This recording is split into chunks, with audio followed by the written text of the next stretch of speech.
کې الله یو شی کوي والوزن يومئذ الحق دا قیامت په ورځ باندې ټول دا حق او صحیح ټول بکیږي بل ځکه الله وایي اما من ثقلت موازینه د قیامت په ورځ باندې د شا وزنونه درانه شو دي کامیاب دي من خفت موازینه او چې د شا وزنونه سپک شو هغه ناکام دي فاما من ثقلت موازینه فهو في عيشة راضية شا عملون درانه شو فخشت جن کې به وي واما من خفت موازینه فامه هاویه او چې د شا د اعمال وزن سپک شو نعوذ بالله د ټکانه به دوزخ او بل ځکه الله وایي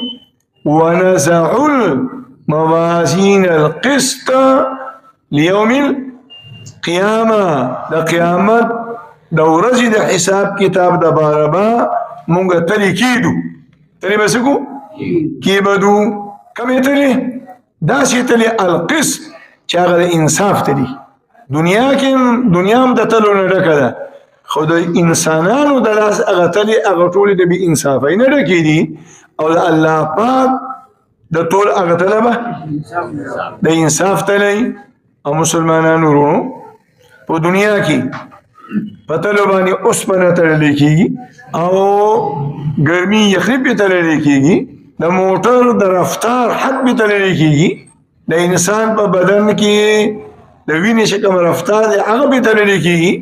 سر سپین پې تړلی کېږي او د قیامت د ورځې چې کومه تله ده هغې باندې به د دنیا څیزونه تړلی کېږي خو کوم شی هغه عمل چې کوم عمل انسان د دنیا نه آخرت د ځان سره وړي او د دنیا په تلو کې یو طرف ته وزندار اوسپنه کاڼي پروتي او بل طرف ته هغه شی پروتي چې کوم تلي او د الله په هغه تله کې به یو طرف ته هم عملونه پراتی او بل طرف ته هم اعمال پراتی او د دواړو اعمالو د ټول مقابله به یو طرف ته اعمال او بل طرف ته بل اعمال داود علیه السلام د الله پاک یو عظیم پیغمبر دی الله ته یو ورځ سوال کو چې زما رب په کومه طلب چې ته د خپل بندګانو عملونه تدي نو دا بندګان خصل نه دي زر نه دي لک نه دي کروڑ نه دي عرب کرب نه دي دا خو د انسانانو د عقلهم بل دغه آدم علیه السلام د زمانې نه سلسله را روانه او امام بخاری ورسره دې ټکی کې وایي وان اعمال بني ادم وقولهم يوزن دا بني ادم نه د آدم علیه السلام د اولاد د قیامت د ورځې به څومره انسانان چې دنیا ته راځي هغه ټول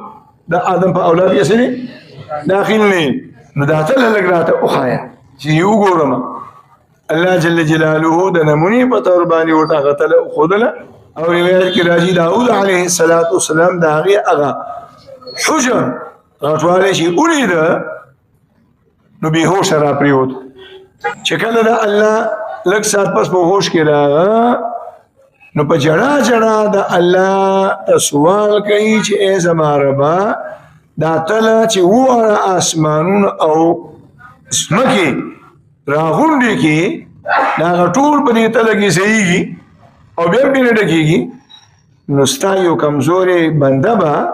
د ژوندۍ په خپل نیکو اعمالو سره دا تله څنګه ډکیږي زر کالم شي لګي یو لا کالم شي لګي نشي لګول چې 24 غنټې لګي او ته یې سبا عملونه تلم